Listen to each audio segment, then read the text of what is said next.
Live from the Big Beefy Man Cave in New Bedford, Massachusetts.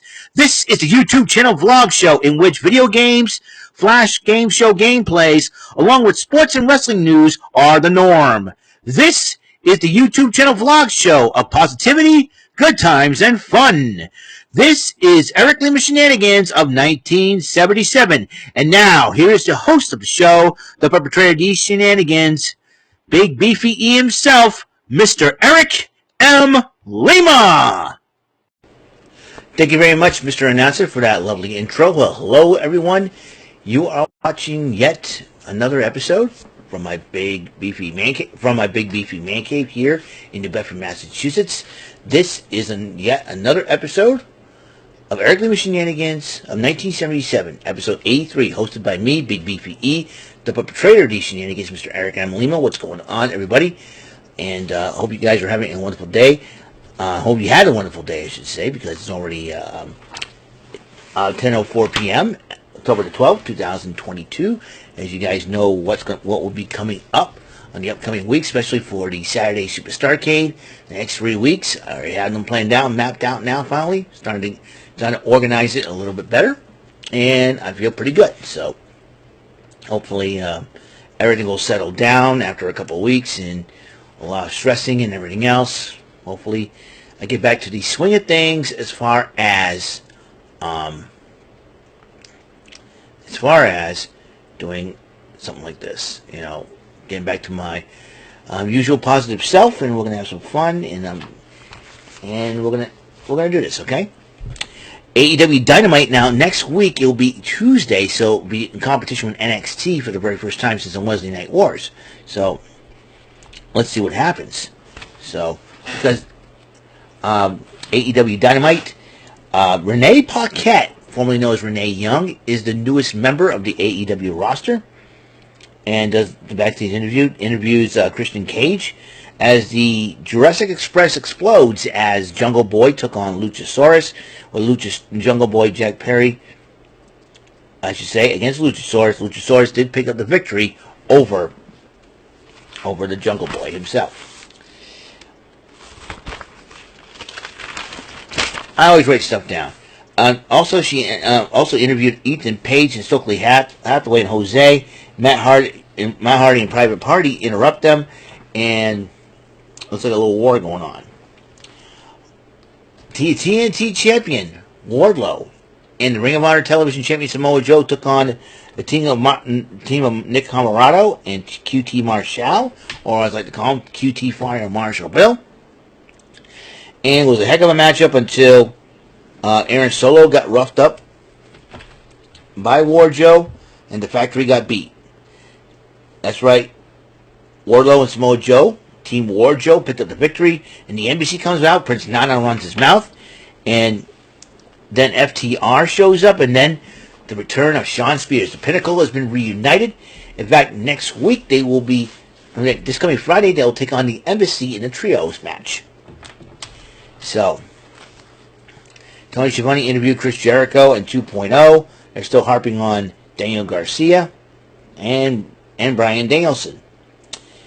Billy Gunn took on Swerve Strickland. Strickland did win the matchup. But then Tony Nese and that stupid idiot lawyer Mark Sterling showed up. And then he says he's got this document that said they cannot use scissoring and scissor me and anything that the Acclaim do anymore. This smart Mark Sterling, I can't stand this guy. I mean, he is a jerk of a lawyer. I personally hope that Billy Gunn gives him the world's biggest atomic wedgie in AEW history, or even a Texas-sized wedgie, and I hope that Anthony Bowens and Platinum Max Caster actually get actual scissors and cut up his cheap suit. Because I can't stand Mark Sterling. And Mark Sterling is nothing but a crybaby. And rumor has it the Varsity Blondes is sided with Sterling. If that's the case, shame on you, Brian Pillman and Griff Garrison. What in the world is wrong with you two clowns? Well, Mark Sterling is nothing but a clown. He is a clown of a lawyer. He is mean. He's a mean-spirited bully. And you know what? The scissoring thing was, the scissor me daddy ass thing was the funniest thing ever. And Smart Mark Sterling decided that he's going to own it now? Boo-hoo. What a crybaby. What a load of crock. I don't know what the heck Smart Mark Sterling's thinking. He is a crock. He's a quack. When it comes to being a lawyer, he's a quack. No, crazy doctors are considered a quack. Smart Mark Sterling is a quack. Quack. Quack. Smart Mark Sterling is a quack. Like I said, I hope he gets an atomic wedgie and somebody actually gets actual scissors and cut up his cheap suit and uses it for either toilet paper or a tissue.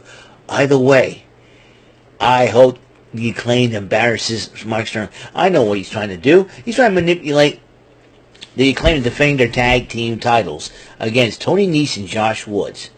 I want to say, dude, if you want a tag team title shot, if I was a champion and Smart Mark Sterling's trying to do whatever it takes to get my goal, I said, dude, if your clients want to top the title, just all you gotta do is ask, you idiot. Because when I told you I'm a fighting champion, I'm going to step in the ring. That's what I would have done. I would have said something like this. Sterling, you clown. If you want a title shot against me, all you got to do is ask. You dope. Smart Mark Sterling is a dope. What a goober. Uber goober. But then Alex Marvez interviewed MJF. Hopefully, Hathaway interrupts him. It seems like MJF's been having a change of heart on things. Am I liking this new version of MJF that could be showing up? If that's the case, I am going to be a fan of his. Because he's better than you, and you know it. And,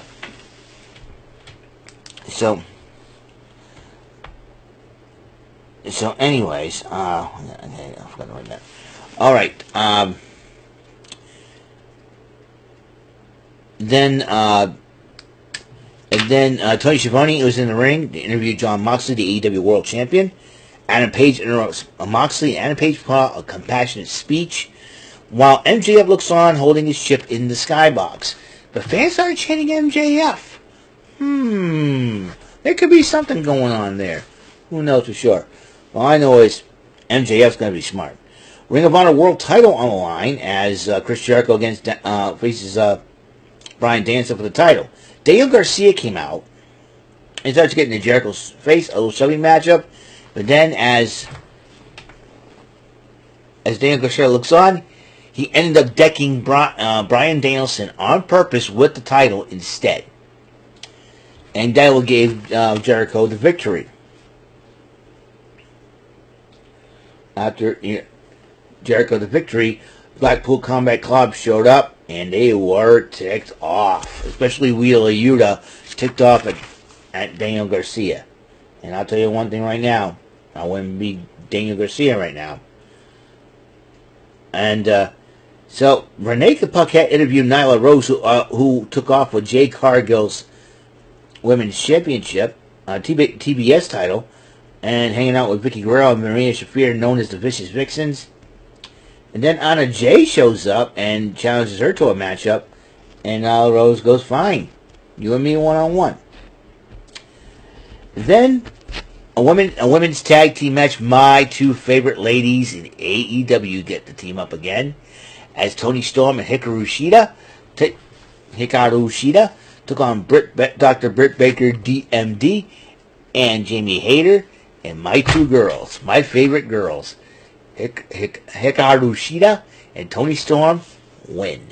I love those two ladies, and I've heard rumors they may be setting up for an interim women's championship match next week. So it'll be very interesting to see what be a match between these two go down. And Toni Storm did face Shida in the past, and Hikaru Shida is gorgeous, you know. The Butcher and the Braid caught a promo on Moxley and Claudio Castagnoli. They'll be facing each other on Rampage this Friday. But the All Elite title was on the line. Pac defending against Wesley Squeeze Orange Cassidy. A thumb up for Orange Cassidy.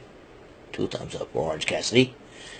And it was a heck of a fight. Pac's right ear was busted open, and then he tried to use the little hammer that Roosh gave him, and then Danhausen disguised himself to make sure that didn't happen, and Pac decked Danhausen. Orange Cassidy almost lost a couple of times, and then he finally, with 2 orange punches, 1, 2, 3, the winner of the bout and new AEW All-Elite Champion, freshly squeezed Orange Cassidy. That's awesome, bro. That is awesome. And that will be it for today's episode of Eric Lima Shenanigans of 1977, episode 83 of the show. And like I said, can't stand Mark Sterling. He's a clown. He's a goofball. Hope the Acclaim beats him up after they got done with Woods and Nice. Not only that, my favorite girls in one, Hikaru Shida and Toni Storm. And also now Renee Paquette is now part of AEW. And I'll trade off. Let AEW have Renee Paquette. We'll take Kathy, and the WWE will take Kathy Kelly. I say it's a done deal. Alright? And you got the lovely Kayla Braxton, who will be coming back next week to the bump. Can't wait. So, hopefully the rest of this week will go well. As you know, I've already got plans for Saturday Superstarcade. This coming Saturday Superstarcade, I'll be playing some set riders, and as a request from a good friend of the show, Mr. Mike Wilson. Thank you very much for your idea and request. And like I said, I already got the 2 other weeks, the final 2 weeks of October, weekends of October, planned up. As far as Saturday Superstarcade goes, on the 22nd, I'll be playing some Night Slashers, and on October 29th, we'll be playing some Night Warriors, Doc Stalker's Revenge, courtesy of... Give me a second here, folks. Where is it? Okay, there it is once again.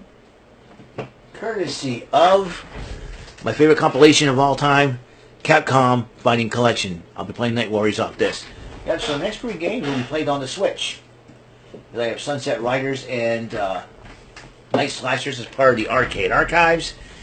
I can't wait. It's going to be a lot of fun. Alright?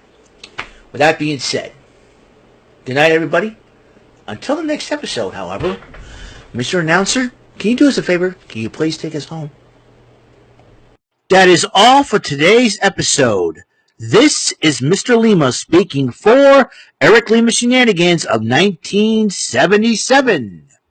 A big beefy E, tour for Bob Saget production, and in association with a sweet bumbling Bofa Raver Telepictures and Distribution. See you next episode, and have a very blessed day.